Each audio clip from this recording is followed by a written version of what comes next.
e a igreja do Senhor nesta noite, onde está aqui se alegrando na presença de Deus. E nós queremos com muita alegria convidar o nosso pastor Henrique para estar ministrando a palavra do Senhor Jesus aos nossos corações nesta noite, no nome do Senhor Jesus.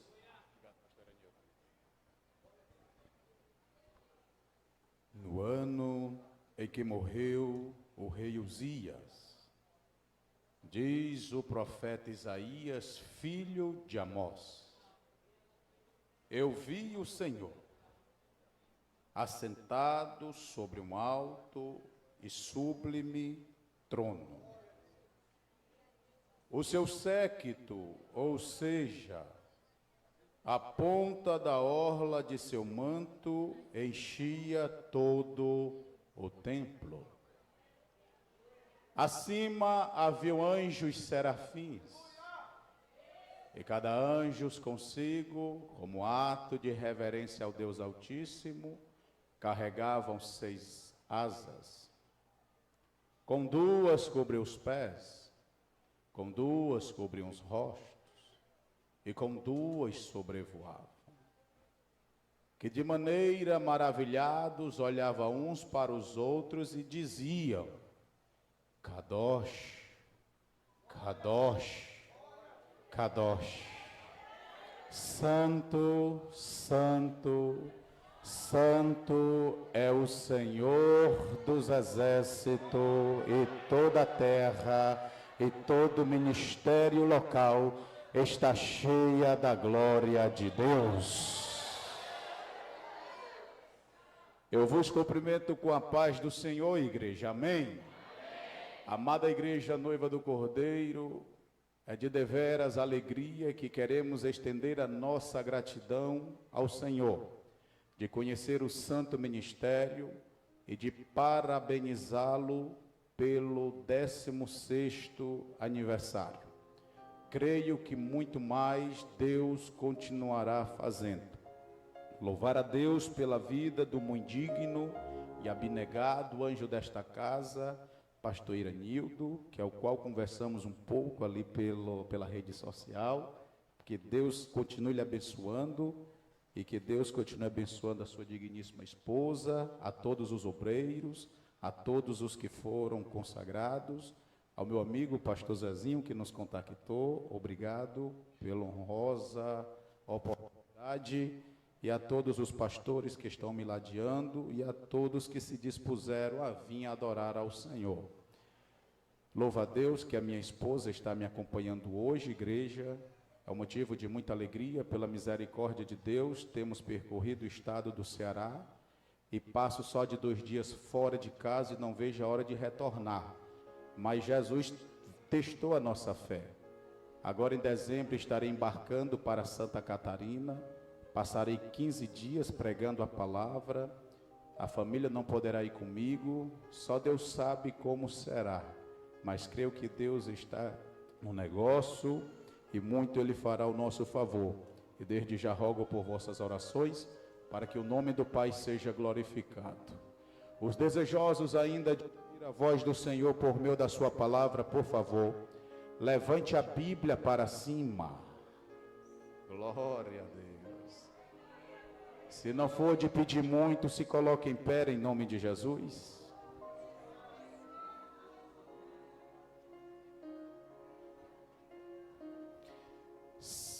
Abramos o Obrigado, meu irmão.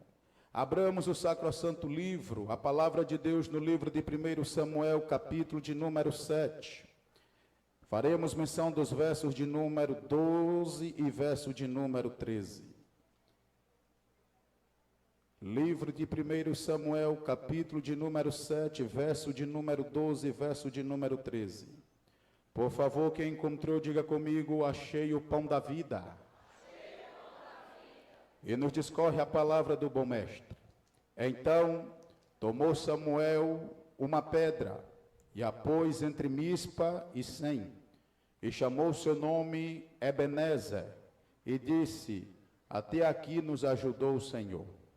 Assim os filisteus foram abatidos e nunca mais vieram aos termos de Israel, porquanto foi a mão do Senhor contra os filisteus todos os dias de Samuel.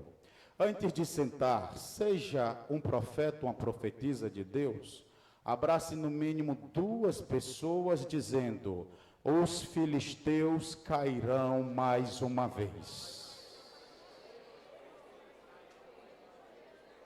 Isso, glória a Deus.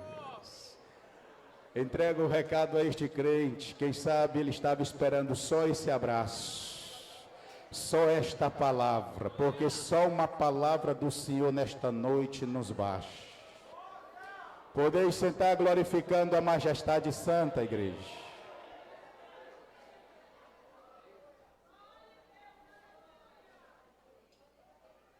Amada igreja, noiva do Cordeiro, redobre a vossa atenção.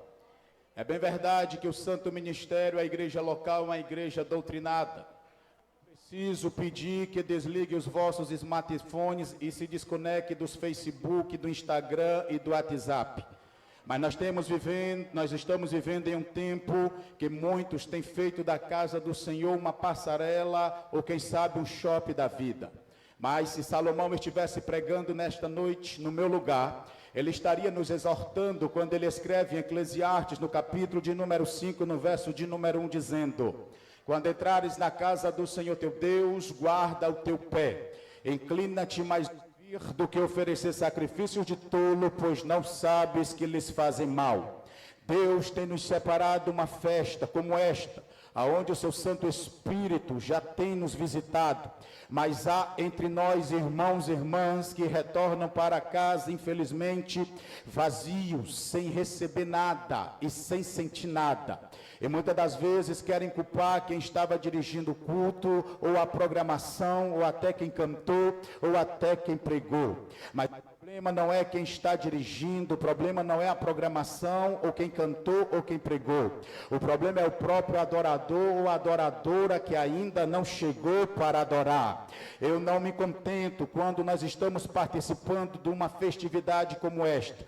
Parece que tem crentes, por favor, me permita, pegou o limão mais azedo, passou a sexta-feira toda chupando, e chega numa igreja dessa com a cara fechada, amarrada, até agora não abriu a boca para dar um glória a Deus, aleluia, para bendizer a majestade santa do nome do Senhor.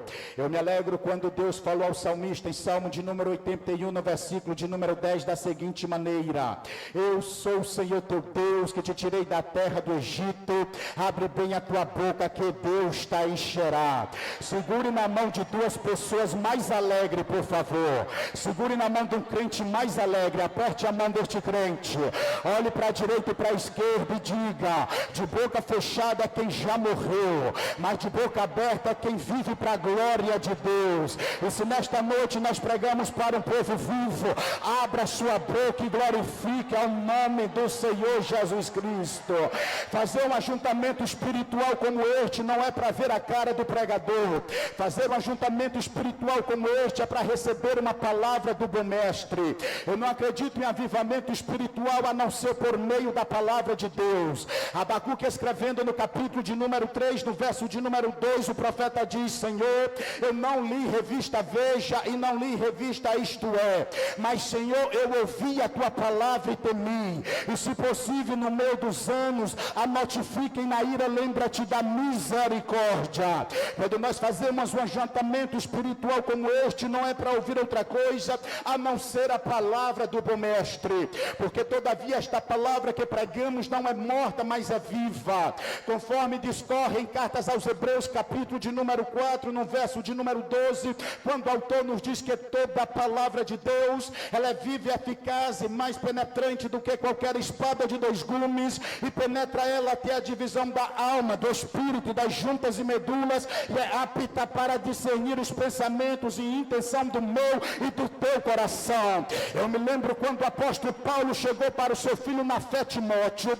escrevendo a sua segunda carta, porém no capítulo de número 3, no verso de número 16, Timóteo, porque toda a escritura divinamente inspirada, ela é proveitosa para ensinar, para redarguir, para corrigir, para instruir em justiça. Mas Paulo não esquece de escrever a sua primeira carta a Timóteo, porém no capítulo de número 4, no verso de número 9, quando ele diz que esta palavra é fiel e digna de toda aceitação. Eu me alegro quando o salmista também, ele escreve no Salmo de número 119, no verso de número 50, isto é a minha alegria no dia da minha angústia, porque a palavra de Deus me vivificou. Eu me lembro também quando Salomão escreve em Provérbios, no capítulo de número 12, no verso de número 25, que a ansiedade no coração do homem o abate, mas uma boa palavra o alegra. O ministério está completando o 16º ano, mas quem é aqui o presenteado é você por meio da palavra de Deus. E creio que a palavra de Deus nesta noite vai mudar cativeiros. Amada igreja noiva do Cordeiro, olhe para mim, não pisque os olhos, por favor. Todavia nós já ouvimos falar de Samuel. Quem não se lembra quando a Bíblia nos diz que havia um homem de Ramã, país ao fim das montanhas de Efraim, cujo nome era ao qual Eucana. Eucana vivia no período da poligamia. O que quer dizer, pregador? É quando o homem naquele período tinha direito de se casar com mais de uma mulher. Mas no período que nós vivemos no período da monogamia. É um homem para uma mulher para o homem. Que passar disso é do diabo e Deus não abençoa. E a Bíblia nos diz que Eucana consigo tinha duas mulheres. Uma se chamava Penina, ou por que não dizer uma fábrica de fazer meninos. Alguns pregadores gostam de dizer que quando Penina caminhava, queridos obreiros, ela não precisava de guarda-costa, pastor Anilton, porque era uma criança na direita, um na esquerda, um atrás, um na frente, um na barriga, outro pensando quando iria ser feito. Mas tinha uma outra que se chamava Ana. Esta tinha uma madre como a madre de Sara, ou por que não dizer como a madre também de Rebeca, ou por que não dizer também como a madre de Raquel, ou por que não dizer como outras madres que eram fechadas. E a Bíblia nos diz que todavia que Eucana, um homem muito piedoso, subia ao santuário do Senhor, localizado na cidade de Siló. Olhe para cá, preste bastante atenção. Todavia, de ano em ano que a sua casa subia, Penina olhava para Ana e ela irritava Ana. Não é diferente nos dias que nós vivemos, minhas irmãs. Quem nunca já passou por esta situação? Quem muito tem gosta de humilhar quem não tem. Mas papai vai mudar esta situação. Te prepara que Deus vai mudar este cativeiro. Presumo eu, coisa de pregador. Penina olhava para trás e dizia: Ana, enquanto tu não tem, olha quantos eu tenho. A Bíblia também vai nos dizer mais que todavia Eucana, seu marido, preparava porção, dava porção para sua digníssima esposa Penina, para os seus comedorzinhos de rapadura comer. Todos comiam, mas quando dava para Ana, ela não comia, queridos obreiros, porque dá glória a Deus quando tudo vai bem é bom. Se alimentar, meu amigo pastor Zezinho, quando tudo vai bem é fácil. E para a igreja, pastor Iranildo, quando nada está acontecendo é mole, obreiros. Agora dá glória a Deus quando estamos na prova é difícil. Cantar aleluia a Deus quando estamos no vale da sombra da morte é difícil. Mas o Pai me trouxe nesta noite para profetizar uma palavra. Levante as duas mãos para cima, por favor. Levante as duas mãos para cima, por favor. Assim diz o Senhor nesta noite, Abacuque de capítulo 3, versos 17 e 18. Ainda que a figueira não floresça, que não haja fruto na vide, que o produto da oliveira minta, e que os campos não produzam mantimento, e que as ovelhas da malhada sejam arrebatadas, e que nos currais não hajam vaca, todavia Ministério Assembleia de Deus de Maranguape se alegrará no seu Deus, exultará no Deus da sua salvação. Se isso não te constrange, abraça alguém que está do seu lado, por favor. Se isso não te constrange, abraça alguém aqui da tribuna e diga: não pare de dar glória, não pare de dar aleluia, não pare de exercer o ministério, não pare de exercer a fé, não pare de caminhar na presença de Deus. Olha para cá, igreja. A Bíblia Bíblia nos diz que então Ana toma uma atitude. Ela não vai para os shoppings da vida resolver a sua situação. Ela não vai passear pela orla da beira-mar. Ana vai para o templo, para a casa do Senhor. E a Bíblia nos diz, meus queridos amados irmãos e irmãs, quando Ana entra no santuário, não tinha palavras, não saía nada, é somente as lágrimas que percorriam no seu rosto. Aí tinha um certo sacerdote chamado Eli. Eu gosto sempre de dizer que Eli, na primeira questão, age na carne e depois vai agir no espírito. Então nos diz, pregador, vou lhe dizer, quando ele olha para a irmã Ana, ele diz da seguinte maneira: ó mulher, até quando tu estarás embriagada? Eu vou entregar que Deus está mandando. Não é diferente nos dias de hoje, pastor Anildo. Nós estamos cheios de sacerdote Eli. Olha para a cara do crente e diz: é porque está em pecado, é porque está em adultério, é porque caiu. E quem é que diz que dizimista ofertante não passa pelo vale da sombra da morte? E quem é que diz que também aluno de ABD não é provado por Deus? Ei, meus queridos, os Elis têm que morrer e os verdadeiros homens de Deus e mulher de Deus têm que ser levantados nesta terra. Eu vou falar que Deus está mandando. Avivamento espiritual não é só pedir poder. Avivamento espiritual é distribuir a mão para quem está caído e dizendo: levanta-te, vamos continuar no glória, no aleluia e na presença de Deus. Aí Ana diz para ele da seguinte maneira: não me tenhas como filha de Belial. A palavra no original Belial quer dizer filho do cão, filho da perdição. É engraçado, minhas irmãs, que enquanto ele quer ver para a vida da irmã Ana, não vê para a vida dos seus dentro de casa. Já eu chego lá para entregar o... Aí depois ele se levanta e diz: ó mulher, que o Deus de Israel atenda a tua petição. Ana se levanta e sai do santuário do Senhor. Ana entrou triste, mas saiu alegre. Eu vou profetizar que Deus está mandando aqui. Ana entrou triste, mas Ana saiu alegre. Entraram gente aqui chorando, mas te prepara que tu vai sair nas asas do querubim. Os inimigos vão olhar para ti e vão perguntar: o que é que aconteceu? O que foi que aconteceu? É a palavra de Deus que nos mantém de pé. Olha para cá, a Bíblia nos diz que Ana tem o seu momento íntimo com Elcana, e com o passar dos meses a barriga da mulher começa a crescer. O seu marido vai subir novamente ao santuário e Elcana diz: vamos, Ana. E ela diz: não, só irei quando o menino for desmamado. E que menino foi este, pregador? Este menino que vos nasceu se chamou Samuel, que quer dizer ouvido pelo Senhor. A Bíblia nos diz que então, quando o menino é desmamado, Ana sobe ao santuário, vai até lá. O sumo sacerdote Eli disse: lembra de mim? Sim. O menino que eu pedi ao Senhor, eu estou agora entregando, porque o que me deu, Deus me deu, eu agora entrego.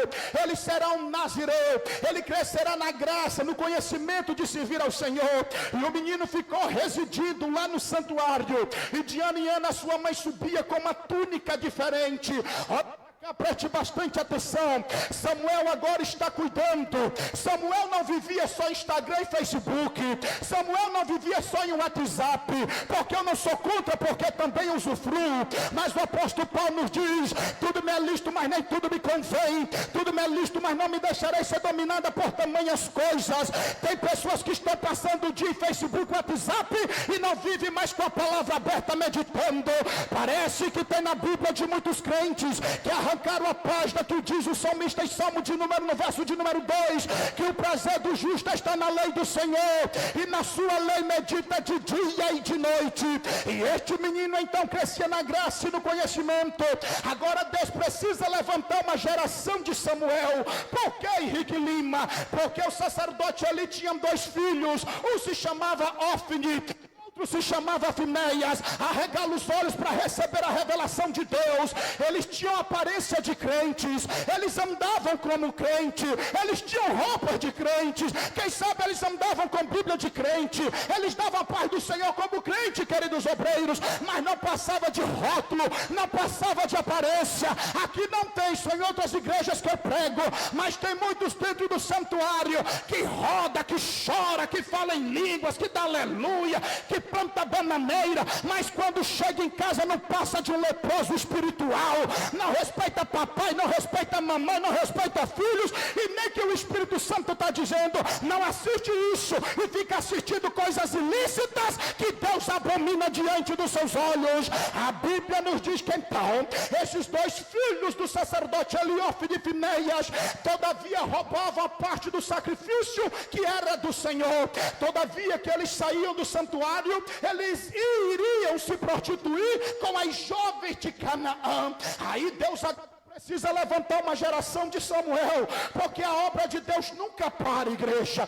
Na obra de Deus não existe pessoas insubstituíveis, porque tem muitos bambambam por aí dizendo, se o pastor não me colocar para pregar, o fogo não desce, se o pastor não me der oportunidade para cantar, nada acontece. Para de ser besta, porque tem 7.000 joelhos que não se prostraram a Baal ainda, e Deus vai levantar uma geração diferente nesta noite.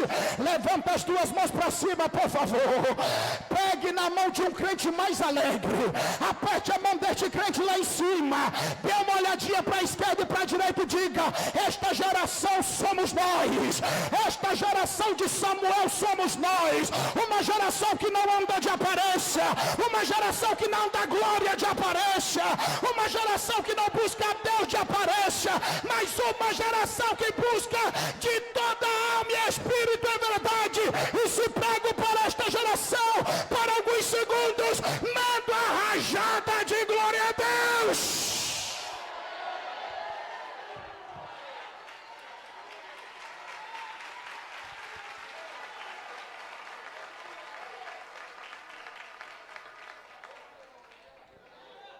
Escute, eu estou só na introdução, já eu entrego o que Deus mandou.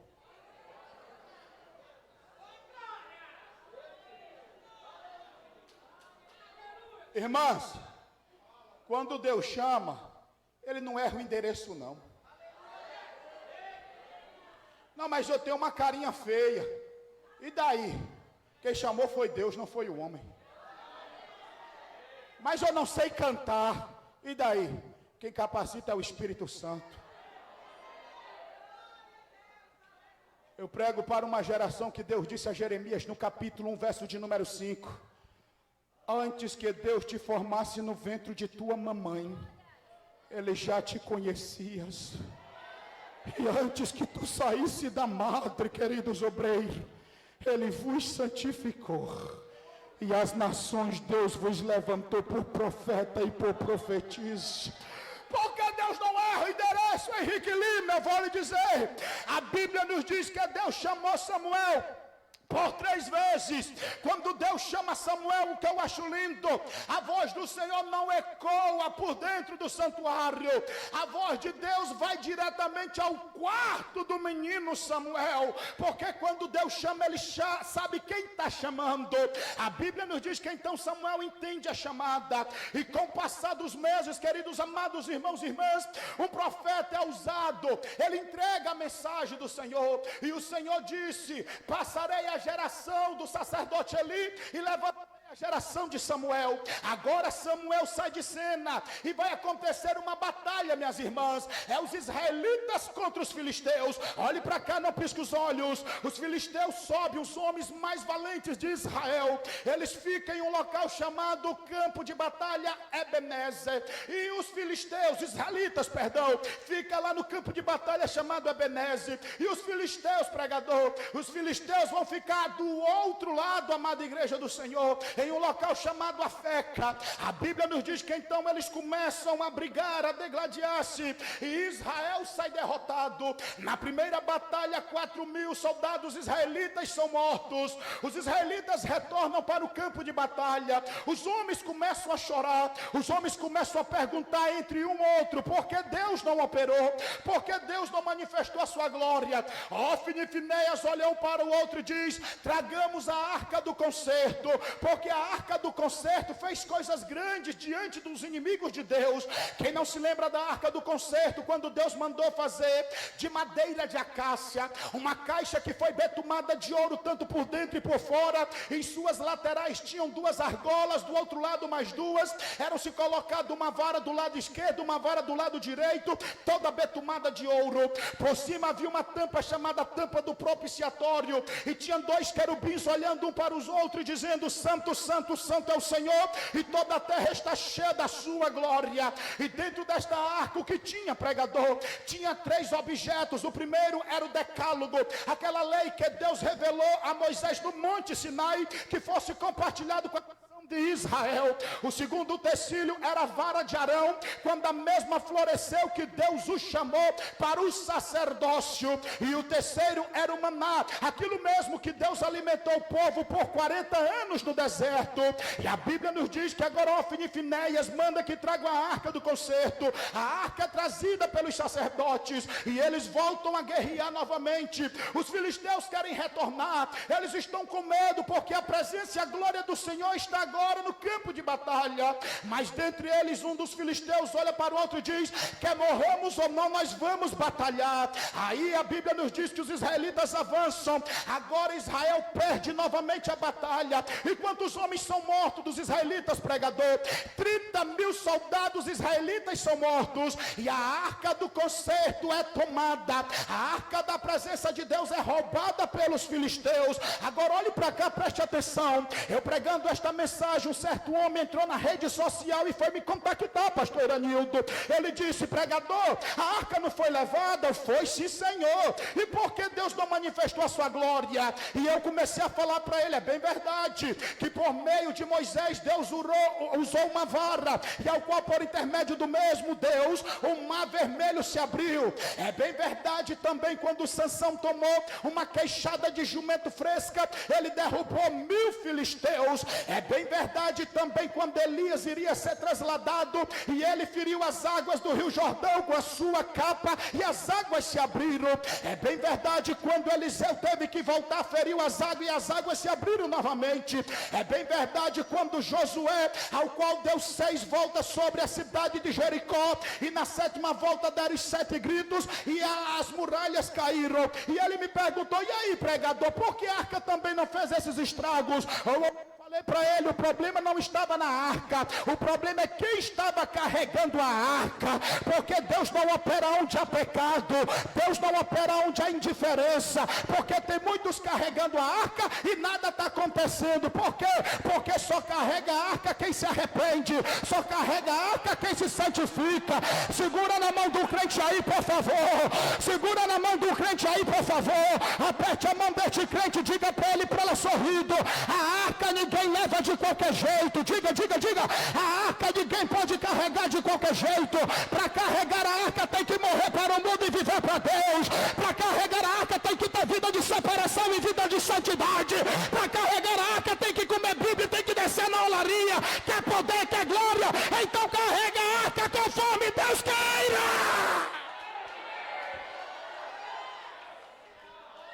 Segura, segura, segura. O estrago que Deus não faz no campo de batalha, Ele vai fazer nas 5 cidades dos filisteus. A arca é tomada, levada para a primeira cidade dos filisteus, chamada cidade de Asdod. Olhe para cá, não pisque os olhos. Na cidade de Asdod tinha um grande santuário, e lá tinha uma imagem chamada Deus Dagon, a imagem que os filisteus reverenciavam. Eles pegam a arca do concerto, obreiro, coloca do lado da imagem, e eles dizem para a arca: pastor Anildo, esta arca vai ter que reverenciar nosso Deus de Dagon. Mas Deus não divide a sua glória com ninguém, pregador. Deus não divide a sua glória com pregador e cantor. Ele falou para Isaías, filho de Amós, que o seu nome é o Senhor, a sua glória a outro ele não dará. E a Bíblia nos diz que então, quando amanhece o dia, queridos jovens, os filisteus vão correndo, e quando eles entram no santuário, era a imagem que estava reverenciando a arca com a cara no pó da terra. Eles levantam novamente a estátua, e Deus não precisa de 3 rounds, pastor Zezinho, para sair vitorioso. Deus só precisou de 2, e quando eles voltam novamente para ao santuário para ver se a arca estava adorando. Era novamente a imagem que estava adorando a arca, agora de cabeça arrancada, de mãos cortadas, porque o estrago que Deus não fez lá começa a fazer na cidade de Asdod. A Bíblia nos diz que então Deus começa a matar, e Deus começa a atacar tumores nas partes íntimas. O pessoal de Asdod olha um para o outro e diz: tira daqui e manda para a cidade de Gaza. O mesmo estrago que fez em Asdod faz em Gaza. Tira de Gaza e manda para Gate. O mesmo estrago que fez em Gate e Gaza faz também em Gaza. Agora tira daqui e manda para Ecrom e faz o mesmo estrago.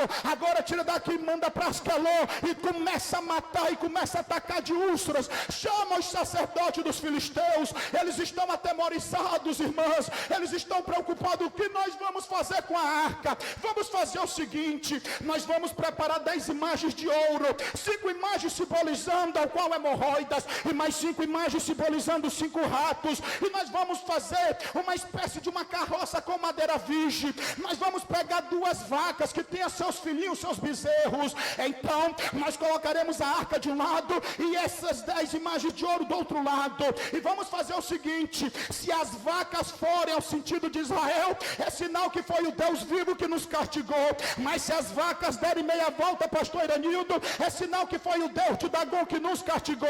Esta cena eu acho lindo, queridos pastores. Eu queria estar lá, pastor Iranildo. Eu imagino quando eles colocam a arca do concerto de um lado, colocam também as 10 imagens de ouro, e as vacas começam a caminhar. Quem sabe um olha para o outro e diz: o pisca da direita vai acender. Quem sabe o outro olha e diz: o pisca da esquerda vai acender. Quem sabe o outro cutuca o outro e diz: o freio de mão vai acender. Que nada, as vacas vão descendo em direção a Israel, e a Bíblia nos diz que era tempo da colheita, e a arca está indo para o campo chamado campo de Bet-Semes. E quando a arca vai descendo, os filisteus retornam, e quando os Bet-Semitas, minhas irmãs, olham a arca voltando, eu presumo que eles lançam, jogam fora suas enxadas, eles deixam tudo, suas ferramentas, e as lágrimas começam a descer, jovens. Por quê, pregador? Porque a arca que foi roubada, ela está retornando. O que você quer dizer? Preste atenção, deixa eu fazer um paralelo aqui, por favor, preste bastante atenção. A glória de Deus não estava mais sobre Israel, a presença de Deus não estava mais sobre Israel. Em que momento, pregador? Foi no momento quando os israelitas souberam que a arca tinha sido tomada, e um benjamita, um jovem, foge e vai até ao santuário e diz para o sacerdote ali que a arca tinha sido tomada. Um homem tão pesado vira da cadeira e quebra o pescoço e morre. E a Bíblia nos diz que existia uma de suas noras, que era esposa de Finéias, estava tendo uma criança, e quando ela ouve que o seu marido não estava morto, mas que a arca tinha sido tomada, ela dá o seu último suspiro e morre. E as mulheres que ajudavam diziam: te alegra porque o menino nasceu, mas foi dado um nome para a criança. E qual foi o nome? Toda a igreja sabe. A criança se chamou Icabod, ou algumas traduções de Cabode, que no original quer dizer: foi-se a glória de Israel. Agora, semelhantemente, Deus não estava mais sobre a nação de Israel, e Deus me trouxe nesta noite para dizer para alguém: outrora você era cheio da glória de Deus, outrora você pregava com poder, outrora você cantava com autoridade. Parece que o teu ministério hoje aí acabou, parece que a glória do Senhor se foi, mas a glória do Senhor quer voltar a habitar na vida de crente nesta noite. O Senhor quer te fazer sair daqui cheio da presença dEle. O Espírito de Deus está com saudades quando tu dava aquele glória mais alto. O Espírito de Deus está com saudades quando tu chorava na presença de Deus, e hoje tu fala para ti mesmo: eu não choro, senão vai borrar a maquiagem. Continue sendo um menino e uma menina na presença de Deus, continue sensíveis na presença do Senhor, porque Deus quer continuar usando a cada um de nós segundo o seu poder nesta terra.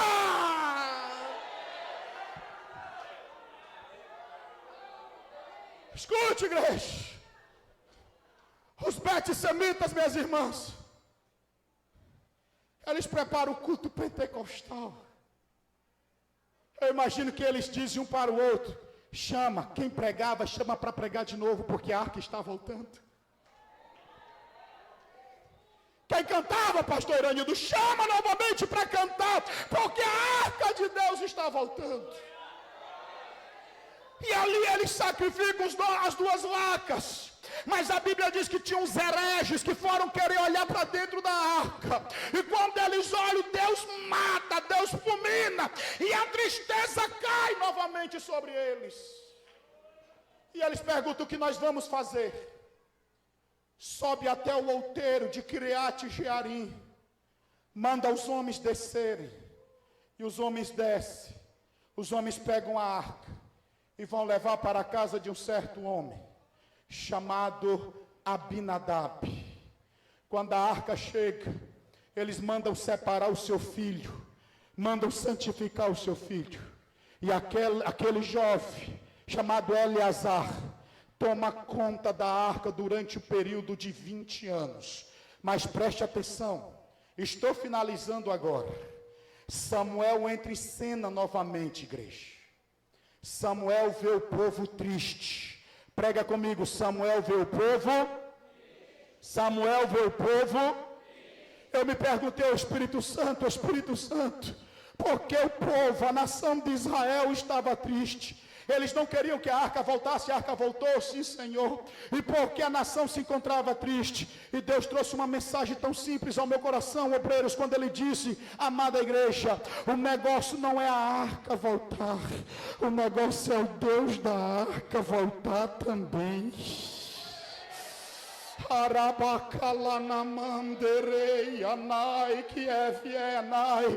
Não adianta a gente só andar com a arca, não adianta a gente só tomar a arca. O que adianta é a gente tomar o Deus da arca. O que importa é a gente atrair a presença do Deus da arca. A arca para nada serve se Deus não estiver atuando. A arca só tem aparência, mas quando Deus se manifesta por meio da arca, nem demônios podem se colocar de pé, porque a glória de Deus fulmina.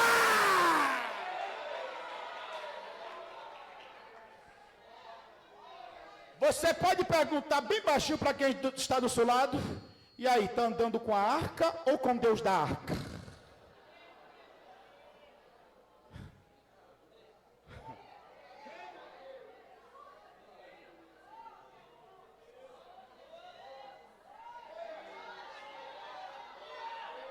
Alai que mandere anai.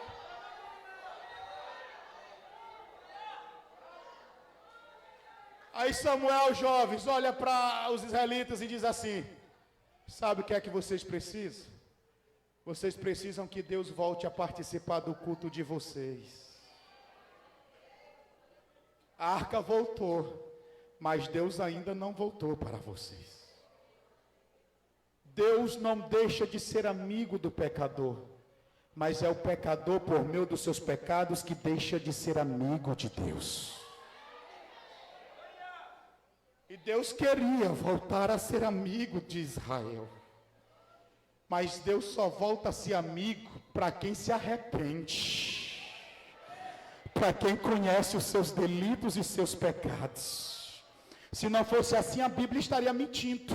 Mas a Bíblia diz em 2 Crônicas, versos 7 e 14: se o povo de Deus que se chama seu nome se humilhar e orar e buscar a sua face, se converter dos seus maus caminhos, porém dos altos céus Deus perdoará os seus pecados e sarará a sua terra.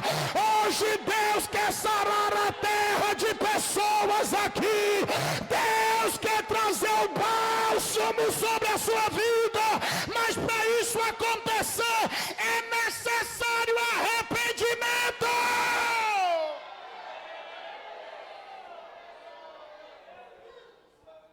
Israel precisava que Deus voltasse a cultuar com eles. Olhe para cá, igreja, não pisque os olhos.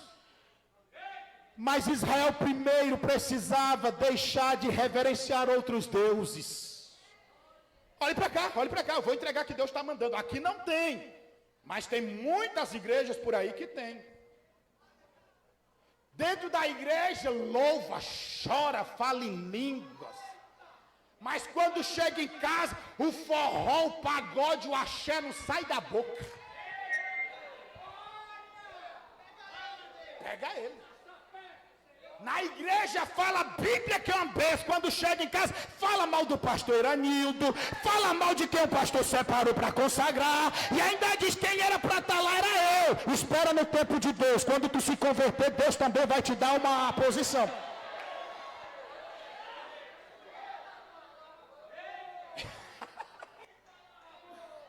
Aí a Bíblia diz que Israel ia adorar a Deus, mas quando chegava em casa, minhas irmãs, estava adorando a Baal e os Astarotes. E nós estamos vivendo uma geração que é do mesmo jeito. Não se escandalize que eu vou dizer, jovens. Eu não, foi outro pregador, viu, pastor Iranildo, queridos obreiros? O irmão pregou que foi uma bênção, viu, meu professor? O fogo desceu.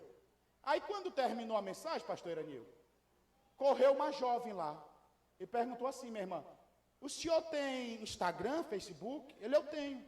Como é que eu lhe localizo? Assim, assim, assim. Aí ele perguntou, mas por quê? É porque a partir de hoje eu quero seguir o Senhor. Porque tem muitas pessoas seguindo ao homem que prega, mas não segue a mensagem que foi pregada. Se marque um pregador de Camboriú, segue todo mundo pregador, mas nem se liga a palavra que foi pregada, que mandou. Aqui não tem não, são todos vacinados, dou glória a Deus. E a Bíblia nos diz que então Samuel falou, a partir de hoje, coloca os astarotes, os balins para fora, porque a gente vai subir a Mispa. Prega comigo, a gente vai subir a gente vai subir Agora abre um sorriso de crente mais feliz e fala para alguém, ninguém sobe a Mispa de qualquer jeito. Fala para dois crentes aí, ninguém sobe a Mispa de qualquer jeito. Para subir a Mispa, pastor Iranildo, tem que tirar os balins, meu amigo Zezinho. Para subir a Mispa tem que arrancar os astarotes. Para subir a Mispa tem que subir sabendo quem vai adorar, quem é digno de glória e de honra, que é o próprio Deus.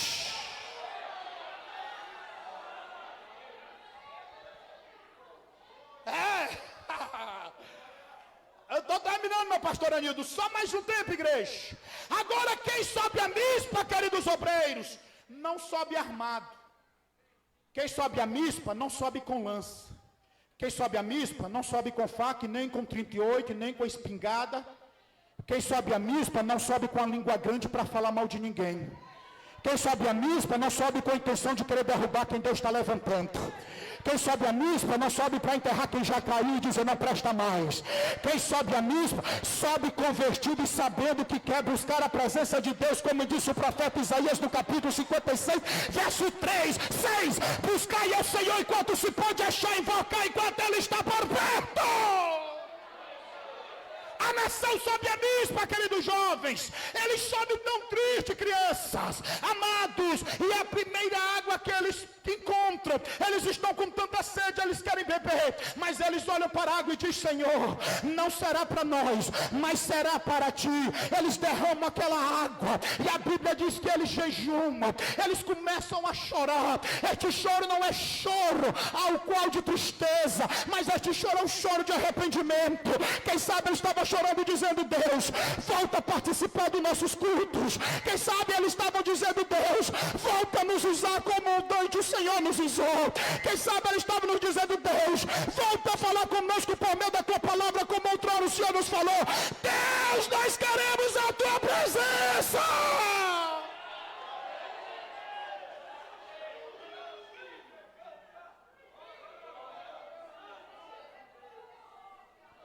Pastor Iranildo, obreiros, pastores, o problema é que sempre que a gente sobe a Mispa para adorar, os filisteus estão se preparando para parar nós.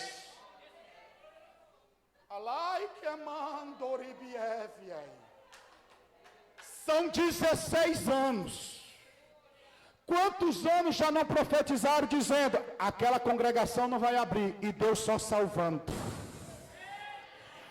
Quantos anos já não falaram? A provisão não vai chegar. E Deus tem mandado provisão no meio do deserto. E ela não vai parar não, igreja. A Bíblia diz que os filisteus escutam que Israel estava em Mispa. Os maiorais se preparam, irmãs. Os mais valentes. Eles vão subindo. Enquanto eles vão subindo, os israelitas olham para Samuel e dizem: Samuel, é o seguinte, os filisteus estão subindo contra nós. A gente, não tem na Bíblia, mas eu vou dizer, a gente queria até parar de adorar, mas a gente não vai parar de adorar não, Samuel. Faz o seguinte, Samuel, ora a Deus por nós. A Bíblia diz que Samuel toma um novilho novo, ao qual ele sacrifica ao Senhor. E os filisteus vão se preparando, os filisteus vão se aproximando. De repente, quando Samuel ora a Deus, igreja, o que eu acho lindo aqui, deixa eu colocar um parêntese. Lá vai, quem tem intimidade com Deus não precisa correr atrás de profeta. Quem tem intimidade com Deus não precisa correr atrás da profetisa e meio-dia bater na porta da profetisa e perguntar: e aí, o que o papai tem a me dizer? Quem tem intimidade com Deus não precisa puxar o terno do pregador e olhar para os olhos deles e dizer: e aí, Deus te revelou alguma coisa? Quem tem intimidade com Deus faz como Jeremias, filho de Uquias, faz no capítulo 33, verso 3: clamas a Deus porque Ele te responderá, e coisas grandes e ocultas e firmes Ele te responderá.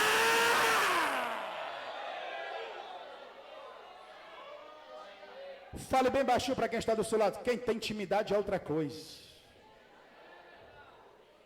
Quem tem intimidade pode morar até em casa pequena, mas é só adorar que os céus se abrem e Ele se revela.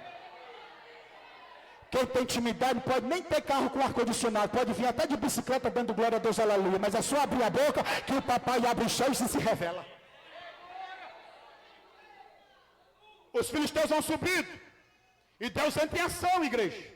Aí Deus não precisou do raio, Deus não precisou do GAT, do COTAN, dos fuzileiros navais, Deus não precisou da marinha, Deus não precisou do choque, Deus não precisou de ninguém, Deus não precisou de braço de carne. Deus só mandou trovões. E Deus começou a trovejar sobre os filisteus. Os filisteus retornam com medo. Os israelitas saem atrás perseguindo. E a Bíblia diz que ali houve uma grande matança. E Israel saiu vitorioso. Mas eu quero terminar esta mensagem com você agora ficando em pé, por favor. Fique em pé, por favor. Os filisteus são destruídos. Olhe para a direita e para a esquerda e diga: os filisteus são destruídos. Olhe mais uma vez para a direita e esquerda e diga: os filisteus foram destruídos. Agora olhe para cá e arregale os olhos, igreja. Não tem na Bíblia, pastor Anildo, queridos pastores hebreiros, mas me permita, eu imagino quando os filisteus são destruídos, todos olham para Samuel e dizem: Samuel, tu é o cara, Samuel. Samuel, tu prega muito, Samuel. Samuel, tu é do fogo, tu é do reteté. Quem sabe queriam pegar o nome de Samuel e colocar no outdoor. Queridos obreiros, vós que foram consagrados, olhe para mim, por favor. Deus vos usará nesta terra com muito poder e glória. E quando Deus vos usar, como eu já sei que Ele usa muito, não saibas que a glória é para cada um de vós, porque o mesmo Deus que levanta, Ele também abate. Continue na simplicidade, continue empurrando o banco que se for preciso, continue dando copo de água se for preciso, continue tirando dízimo e ofertas se for preciso, mas Deus continuará usando vós com poder e glória nesta terra. Aí Samuel diz: a glória não é minha não. Samuel pega uma pedra. Os instrumentos bem baixinhos. Os israelitas olham para Samuel, irmãs, e perguntam: o que é que Samuel vai colocar nesta pedra? Samuel vai colocar a pedra entre Mispa e Sem. Você sabe o que foi Mispa e Sem, igreja? Dois locais que Israel foi destruído, que perdeu a batalha. Agora, onde Israel perdeu a batalha, é lá onde Israel está ganhando vitória. E quando ele coloca entre Mispa e Sem, ele não escreve o seu nome. Ele começa a escrever: não pastor Anildo. Ele começa a escrever: não pastor Zezinho. Ele começa a escrever: não os demais pastores das demais congregações deste ministério.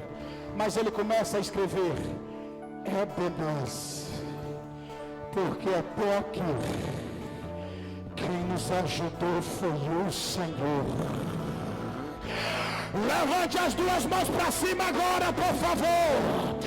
O irmão aí que vai louvar, prepara o gogó. Levante as duas mãos para cima, por favor.